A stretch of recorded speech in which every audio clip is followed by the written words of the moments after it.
54 ধারায় গ্রেপ্তার করতে পরিচয়পত্র দেখাতে হবে পুলিশকে। হাইকোর্টের রায় আপিলে বহাল। নির্দেশনা মেনে চলবে পুলিশ, জানালেন স্বরাষ্ট্রমন্ত্রী। এখনো ঘূর্ণিঝড় রোয়ানুর ক্ষত কাটিয়ে উঠতে পারেনি উপকূলীয় এলাকার মানুষ। অনাহারে অর্ধাহারে কাটছে দুর্গতদের জীবন। এবং নির্বাচনী প্রচারণাকে কেন্দ্র করে চট্টগ্রাম ও নরসিংদীতে দুজনকে কুপিয়ে হত্যা। শান্তিপূর্ণভাবে নির্বাচন সম্পন্ন করতে প্রয়োজনীয় সব প্রস্তুতি নিয়েছে কমিশন।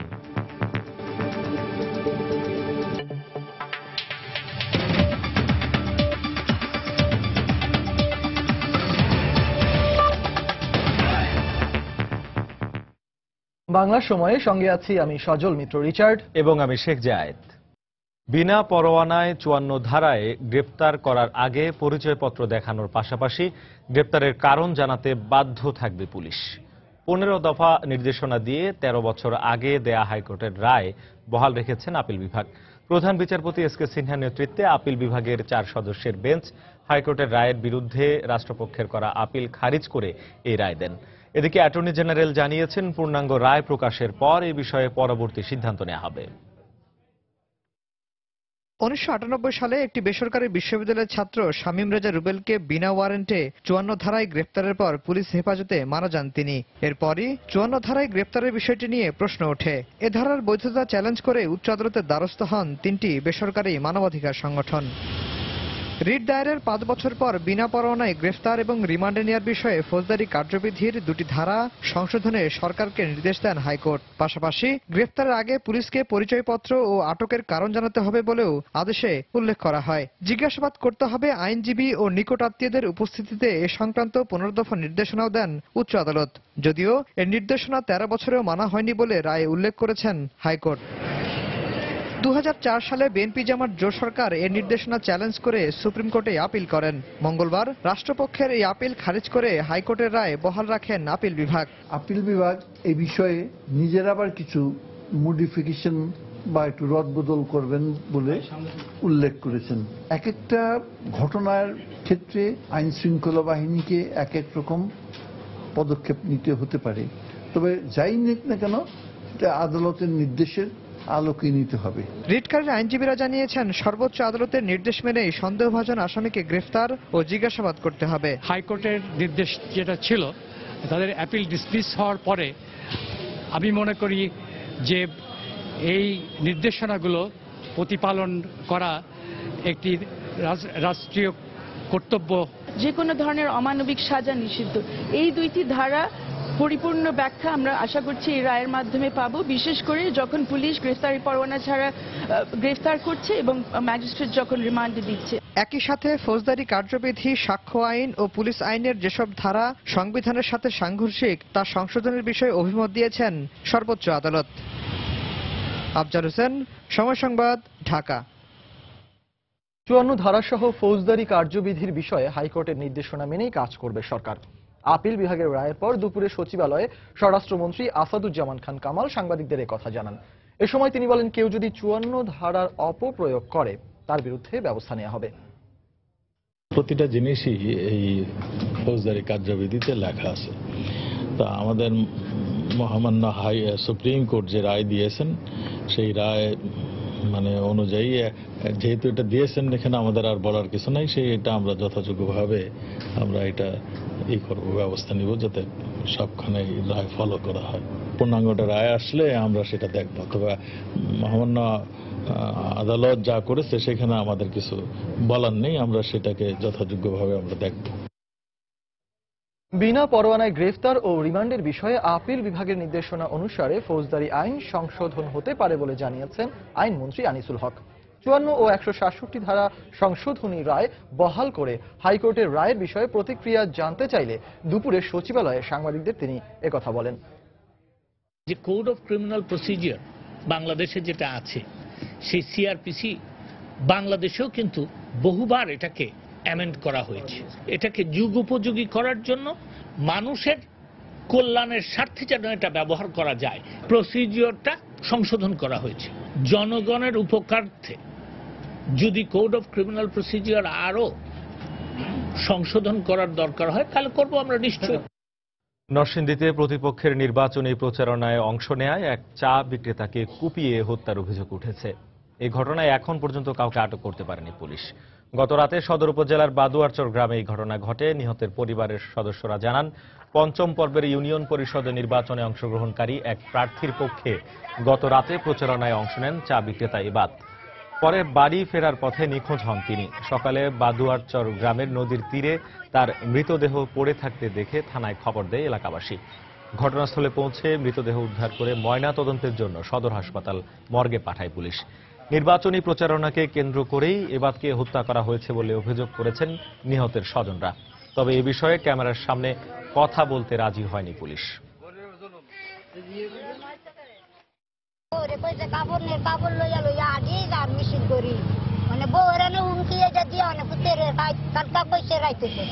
আমি একটা দৌড় দিয়া এন গেছি যাইয়া দেখি আমার দামের মাইরে লাইছে।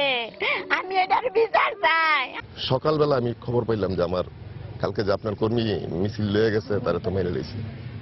এই আমি শূন্য দৌড়ে এলাম। এদিকে চট্টগ্রামে নির্বাচনী সহিংসতায় মহসিন নামে একজনের মৃত্যু হয়েছে। ভোরে রাঙ্গুনিয়া উপজেলার ইসলামপুর ইউনিয়নে এই ঘটনা ঘটে। পুলিশ জানায়, গতকাল রাতে নিহত মহসিন এক প্রার্থীর পক্ষে পোস্টার লাগাতে গিয়েছিলেন। রাতে ফিরে না আসলে স্বজনরা তাকে অনেক খোঁজাখুঁজি করেন। পরে ভোরে খতিবনগর এলাকায় তার লাশ পড়ে থাকতে দেখে থানায় খবর দেয় এলাকাবাসী। নিহতের শরীরে ছুরিকাঘাতের চিহ্ন রয়েছে বলে জানিয়েছে পুলিশ। পোস্টার লাগানোর সময় প্রতিপক্ষের লোকজন তাকে হত্যা করেছে বলে অভিযোগ করেছেন তার স্বজনরা। এই ঘটনায় এখনো কাউকে গ্রেপ্তার করতে পারেনি পুলিশ। বাংলার সময় আরো থাকছে। প্রায় 1.5 দিনেও স্বাভাবিক হয়নি বরগুনার বিদ্যুৎ সরবরাহ। বেশি ভোগান্তি পল্লী বিদ্যুৎ গ্রাহকদের। ঘূর্ণিঝড় রোয়ানুর আঘাতে ক্ষতিগ্রস্ত এলাকাগুলো স্বাভাবিক হয়নি 3 দিনেও। তবে ধীরে ধীরে ক্ষতি কাটিয়ে ওঠার চেষ্টা করছে এসব এলাকার মানুষ। এরই মধ্যে কিছু এলাকায় ত্রাণ পৌঁছতে শুরু করলেও তা প্রয়োজনের তুলনায় অপ্রতুল বলে অভিযোগ রয়েছে। ভোলা ও পটুয়াখালী প্রতিনিধির পাঠানো তথ্য ও ছবি নিয়ে ডেস্ক রিপোর্ট। ঘূর্ণিঝড়ে ভোলার সবচেয়ে বেশি ক্ষতিগ্রস্ত হয়েছে তজুমুদ্দিন উপজেলার মানুষ। জোয়ারে প্লাবিত গ্রামগুলো থেকে পানি নামতে শুরু করলেও দুর্ভোগ কমেনি ক্ষতিগ্রস্ত পরিবারগুলোর। এখনো খোলা আকাশের নিচে বাস করছে অসংখ্য পরিবার। টানা 3 দিন ঘরবাড়ি পানির নিচে তলিয়ে থাকায় বাধাগ্রস্ত হচ্ছে রান্নাবান্না সহ অন্যান্য স্বাভাবিক কার্যক্রম। দেখা দিয়েছে বিশুদ্ধ পানি ও খাবার সংকট। এছাড়া ঘূর্ণিঝড়ে বেশি ক্ষতিগ্রস্ত হয়েছে এই এলাকার ফসলি জমি। বিডা বাড়ি সব দুইয়া লয়া গেছে। চুলা ভাত কিছু নাই, দুগা রান্না খাইতাম পারি না। জোয়ার পানি নামে গেছে, নামের পথে ঘর বিডা ফিরে গেছে। পটুয়াখালীর 10 মিনা উপজেলার সদর ইউনিয়নে ঘূর্ণিঝড় রোয়ানুর আঘাতে 20 থেকে 30টি ঘর তলিয়ে গেছে। মাথা গোঁজার ঠাঁই নেই শত শত মানুষের। জেলা প্রশাসকের পক্ষ থেকে ক্ষতিগ্রস্তদের মাঝে 180 মেট্রিক টন চাল ও 2 লাখ টাকা দেয়া হলেও তা প্রয়োজনের তুলনায় কম বলে অভিযোগ উঠেছে। প্রচুর গাছপালা পড়ছে ঘরের উপরে এবং গরু ঘরের উপরে। আমাদের দিকে কোনো খেয়াল নিতেছে না, আমরা কোনো সাহায্য সহযোগিতা পাইতেছি না। অব্যাহত রয়েছে। এছাড়া যারা ঘরবাড়ি ক্ষতিগ্রস্ত হয়েছে তাদেরকে পরবর্তীতে সাহায্য দেওয়া হবে। গত 21 মে ঘূর্ণিঝড় রোয়ানুর আঘাতে বিভিন্ন জেলায় 23 জন নিহত হন। এছাড়া ঘরবাড়ি ও ফসলি জমির ব্যাপক ক্ষয়ক্ষতি হয়। ফাহমিদা মৌটুসী, সময় সংবাদ। বর্তমান সরকারের মেয়াদেই চট্টগ্রামে আলাদা একটি মেডিকেল বিশ্ববিদ্যালয় নির্মাণ করা হবে বলে জানিয়েছেন স্বাস্থ্যমন্ত্রী মোহাম্মদ নাসিম। দুপুরে নগরের স্বাস্থ্য অধিদপ্তরের চিকিৎসকদের সঙ্গে মত বিনিময় অনুষ্ঠানে তিনি কথা বলেন। আমরা জায়গা যদি ঠিক করতে পারি, আমরা ইনশাল্লাহ সবার সম্মতি নিয়ে ওই কর্মকর্তারা বসে যদি ঠিক করতে পারি, তাহলে ইনশাল্লাহ খুব তাড়াতাড়ি দেখবেন চট্টগ্রাম মেডিকেল বিশ্ববিদ্যালয়ের কাজ শুরু হতে যাচ্ছে, ভবন নির্মাণ হতে যাচ্ছে, একাডেমিক ভবন থেকে শুরু সবই নির্মাণ হতে যাচ্ছে। তো মাননীয় প্রধানমন্ত্রীর কথা ছিল, সিদ্ধান্ত ছিল চট্টগ্রাম মেডিকেল কলেজ থাকবে, হাসপাতাল থাকবে, নতুন জায়গায় আমরা নতুন ভবন করব, নতুন মেডিকেল বিশ্ববিদ্যালয় করবো, যেন যার যার কাজ সেই করবে। প্রায় 35 ঘন্টা পরও বরগুনা জেলার বিদ্যুৎ সরবরাহ স্বাভাবিক হয়নি। শহরে বিদ্যুৎ আসলেও এখনো বিদ্যুৎ বিচ্ছিন্ন রয়েছে পল্লী এলাকা। সোমবার ভোর 6টা থেকে এ জেলার বিভিন্ন এলাকা বিদ্যুৎ বিচ্ছিন্ন হয়ে যায়। এরপর থেকেই বিদ্যুৎ সরবরাহ স্বাভাবিক করতে কাজ শুরু করে বিদ্যুৎ বিভাগ। কিন্তু 24 ঘন্টারও বেশি সময় ধরে চেষ্টা চালিয়েও 33 কেভি সঞ্চালন লাইনের ত্রুটি খুঁজে বের করতে পারেনি তারা। এদিকে বিদ্যুৎ না থাকায় চরম দুর্ভোগে পড়েছেন বিভিন্ন ব্যবসা প্রতিষ্ঠানের মালিকরা। এছাড়া গরমের কারণে ভোগান্তি পোহাতে হচ্ছে সাধারণ মানুষদেরকেও। এদিকে বিদ্যুৎ অফিসের কর্মকর্তা জানিয়েছেন লাইন ঠিক করতে কাজ করে যাচ্ছেন তারা।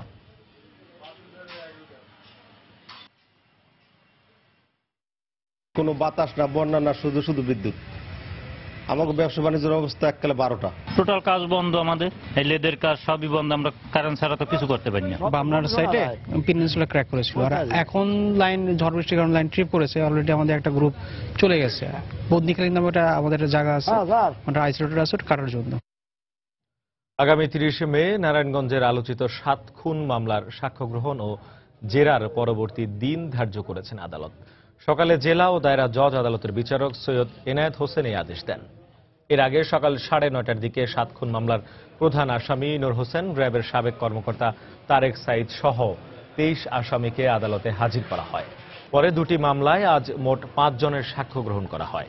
এরপর আসামি পক্ষের আইনজীবীরা পর্যায়ক্রমে সাক্ষীদের জেরা করেন। এ নিয়ে 7 খুন মামলায় মোট 55 জনের সাক্ষ্য গ্রহণ সম্পন্ন হল। 2014 সালের 27 April panel mayor Nazrul Islam সহ 7 জনকে অপহরণের 3 দিন পর শীতলক্ষ্যা নদী থেকে তাদের লাশ উদ্ধার করা হয়। বাংলা সময় আরো থাকছে। কাজী নজরুলের 117তম জন্মবার্ষিকী উপলক্ষে ময়মনসিংহের ত্রিশালে চলছে শেষ মুহূর্তের প্রস্তুতি। আয়োজন করা হয়েছে 3 দিনব্যাপী অনুষ্ঠানের। প্রার্থীদের শেষ মুহূর্তের প্রচার প্রচারণায় মুখর হয়ে উঠেছে পাবনার ঈশ্বরদী ও সাথিয়া উপজেলার 16টি ইউনিয়ন। 28 মে পঞ্চম ধাপে এসব ইউনিয়নে নির্বাচন হবে। নির্বাচনের সময় ঘনিয়ে আসায় নাওয়া খাওয়া ভুলে ভোটারদের দুয়ারে দুয়ারে ঘুরছেন চেয়ারম্যান ও সদস্য প্রার্থীরা। কর্মী সমর্থকদের নিয়ে চষে বেড়াচ্ছেন প্রতিটি অলিগলি, পাড়া মহল্লা। সমর্থন আদায় দিচ্ছেন উন্নয়নের নানা প্রতিশ্রুতি। দলীয় নির্বাচন হওয়ায় জয় নিয়ে ফুরফুরে মেজাজে রয়েছেন আওয়ামী লীগের প্রার্থীরা। আচরণবিধি লঙ্ঘন সহ নানা অভিযোগ বিএনপি ও স্বতন্ত্র প্রার্থীদের। তবে সুষ্ঠু ও গ্রহণযোগ্য নির্বাচন অনুষ্ঠানে সব ধরনের প্রস্তুতি সম্পন্ন হয়েছে বলে জানিয়েছেন জেলা নির্বাচন কর্মকর্তা।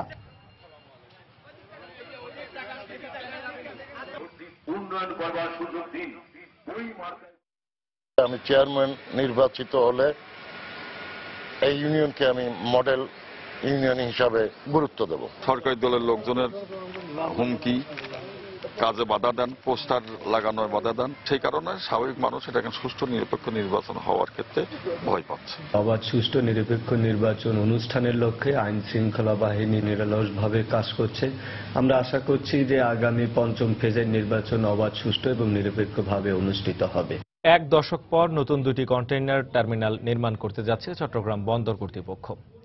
ক্রমবর্ধমান চাহিদা মেটানোর পাশাপাশি বন্দরের সক্ষমতা বাড়াতে এই 2টি কন্টেইনার টার্মিনালে ব্যয় হবে প্রায় 1,500 কোটি টাকা। এর মধ্যে 10.5 একর জায়গার ওপর পতেঙ্গা কন্টেইনার টার্মিনাল পিসিটি আর জেসিবি টার্মিনালকে সংস্কার করে তৈরি করা হবে কর্ণফুলী কন্টেইনার টার্মিনাল কেসিটি। বিস্তারিত জানাচ্ছেন কমল দে। দেশের প্রধান সামুদ্রিক বন্দর চট্টগ্রামে সবশেষ 2007 সালে তৈরি করা হয় নিউ মুরিং কন্টেইনার টার্মিনাল বা সিসিটি। এরপর দীর্ঘ সময় পেরিয়ে গেলেও আর কোনো কন্টেইনার টার্মিনাল তৈরি করা হয়নি। অথচ এই সময়ের মধ্যে আমদানি রপ্তানি যেমন কয়েক গুণ বেড়েছে, তেমনি কন্টেইনার হ্যান্ডেলিং এর পরিমাণও রেকর্ড ছাড়িয়েছে। এত বড় একটা অ্যাচিভমেন্ট, এটাকে ধরে রাখতে হবে। এটা ধরে রাখার জন্য এই টার্মিনালগুলি very important. New mooring container terminal, Karnaphuli terminal, container শিপমেন্টটা বাড়াচ্ছে এবং বাইরে থেকে কন্টেইনার আসতেছে এবং আমাদের সেক্টরে রেডিমেড গার্মেন্টস সেক্টরের এক্সপোর্টটা অনেক বেড়ে গেছে। তৈরি পোশাক খাত রপ্তানিকে 2021 সালের মধ্যে $50 বিলিয়ন উন্নীত করার চ্যালেঞ্জও রয়েছে। এখন $28 বিলিয়ন বন্দরের যেই সক্ষমতা, এটাকে যদি আমরা $50 বিলিয়ন যখন যাবো, এই সক্ষমতাটা বাড়াতে হবে। এই অবস্থায় নতুন করে 2টি কন্টেইনার টার্মিনাল স্থাপন করতে যাচ্ছে চট্টগ্রাম বন্দর কর্তৃপক্ষ। প্রথমে পতেঙ্গা কন্টেইনার টার্মিনাল নির্মাণ করব এবং এর পরবর্তীতে একটি বার্থ করে আমরা কেসিটি নির্মাণ করব এবং এই দুটার ফলে চট্টগ্রাম বন্দরের সক্ষমতা কন্টেইনার হ্যান্ডেলিং এ আরো বৃদ্ধি পাবে। বন্দর কর্মকর্তারা জানিয়েছেন, এই 2টি কন্টেইনার টার্মিনাল পুরোদমে অপারেশন শুরু করলে কন্টেইনার হ্যান্ডেলিং এর পরিমাণ যেমন কয়েক হাজার বাড়বে, তেমনি এখানে একই সময়ে অন্তত 4টি জাহাজ অবস্থান নিয়ে পণ্য উঠানামা করাতে পারবে। কমল দে, সময় সংবাদ, চট্টগ্রাম।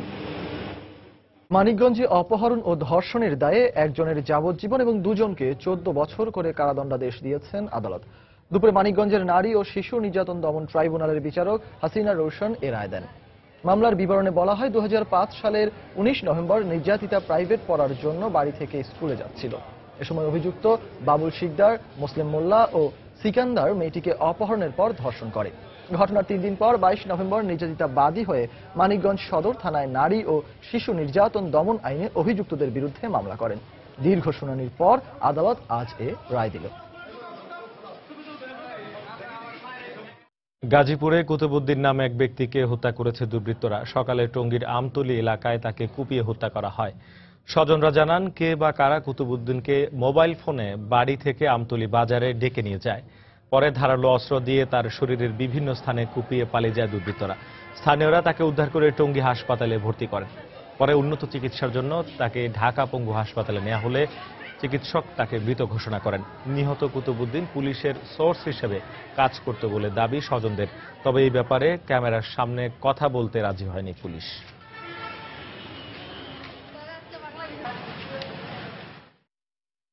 দৌড়টা বোধহয় ওই কাপড়ের দোকানে ঢুকতে লেছিল, পরে কেসি দেয় এখানে পার দিছে, মানে পানি খাওয়ায় পানি রক্ত সব এখানে বাইরে।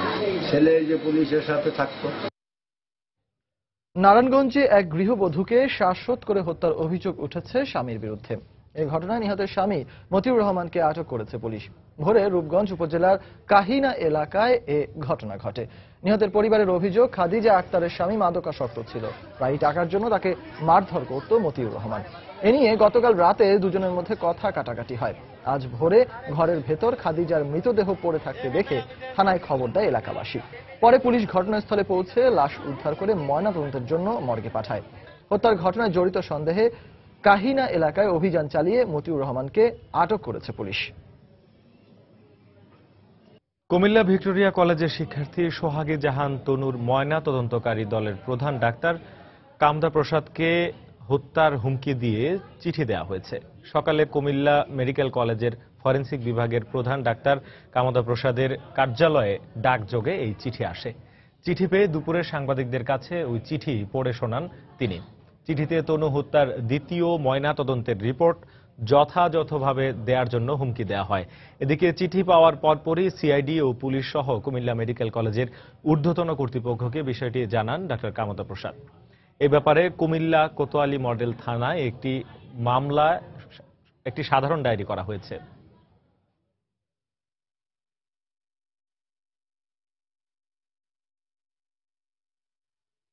মহাসড়কে অবৈধভাবে দোকান বসিয়ে রাস্তায় যানজটের সৃষ্টি করায় নাটোরে 11 জন ফল ব্যবসায়ীকে জরিমানা করেছেন ভ্রাম্যমাণ আদালত। দুপুরে সদর উপজেলার সহকারী কমিশনার আনোয়ার শাহাদাতের নেতৃত্বে এ ভ্রাম্যমাণ আদালত পরিচালিত হয়। অভিযানে ঢাকা নাটোর মহাসড়কের ওপর লিচু সহ অন্যান্য মৌসুমী ফলের দোকান উচ্ছেদ এবং 11 জন ফল ব্যবসায়ীকে আটক করা হয়। পরে 14,500 টাকা জরিমানা আদায় করে তাদের ছেড়ে দেওয়া হয়।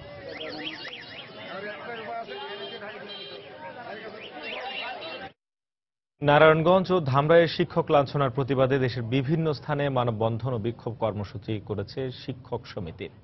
সকালে বাগেরহাট প্রেস ক্লাবের সামনে মানববন্ধন করেন আন্দোলনকারী শিক্ষকরা। এতে বিভিন্ন শ্রেণী পেশার মানুষ অংশ নেন। এ সময় শিক্ষক শ্যামল কান্তিকে লাঞ্ছিত করার অভিযোগে নাসিম ওসমানের সংসদ সদস্য পদ বাতিলের দাবি জানান তারা।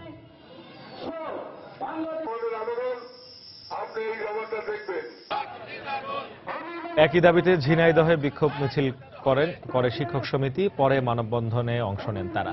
এ সময় নারায়ণগঞ্জ ও ধামরাইয়ে শিক্ষক লাঞ্ছিতের ঘটনায় নিন্দা জানানো হয়।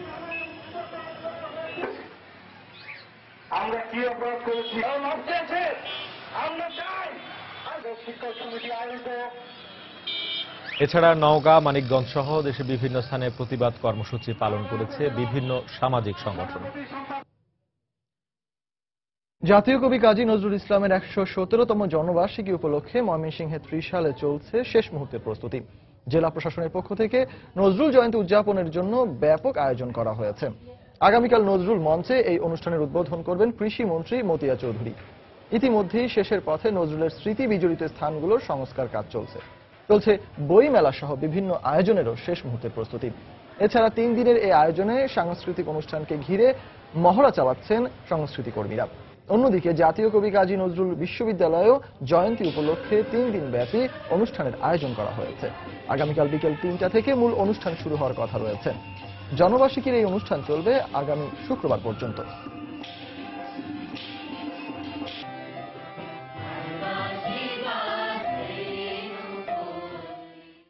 মোটামুটি মোটামুটি কাজ শেষ করেছি, শেষ পর্যায়ে প্রস্তুতি। আমরা আশা করি সবার দোয়া থাকলে এবং আমাদের কাজের অগ্রগতি ভালো, আমরা কালকে এটা ভালোভাবেই যে উপস্থাপন করতে পারবো দর্শকের সামনে। আমাদের প্রস্তুতি কয়েকদিন ধরেই চলছে, আমরা প্রস্তুতির একদম শেষ পর্যায়ে আছি।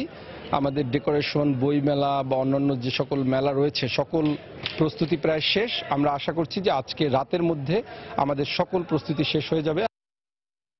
বাংলার সময়ের শীর্ষ সংবাদগুলো জানিয়ে দিচ্ছে আরেকবার। ৫৪ ধারায় গ্রেফতার করতে পরিচয়পত্র দেখাতে হবে পুলিশকে। হাইকোর্টের রায় আপিলে বহাল, নির্দেশনা মেনে চলবে পুলিশ, জানালেন স্বরাষ্ট্রমন্ত্রী। এখনো ঘূর্ণিঝড় রোয়ানুর ক্ষত কাটিয়ে উঠতে পারেনি উপকূলীয় এলাকার মানুষ। অনাহারে অর্ধাহারে কাটছে দুর্গতদের জীবন। এবং নির্বাচনী প্রচারণাকে কেন্দ্র করে চট্টগ্রাম ও নরসিংদীতে দুজনকে কুপিয়ে হত্যা। শান্তিপূর্ণভাবে নির্বাচন সম্পন্ন করতে প্রয়োজনীয় সব প্রস্তুতি নিয়েছে কমিশন।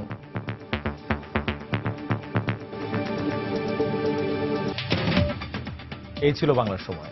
যে কোনো খবর পেতে ভিজিট করুন সময়নিউজ.tv। এছাড়া এই মাত্র পাওয়া খবর আপনার মোবাইলে পেতে SMS করুন *SN লিখে পাঠিয়ে দিন 1624 নম্বরে। সঙ্গে থাকুন সময়ের।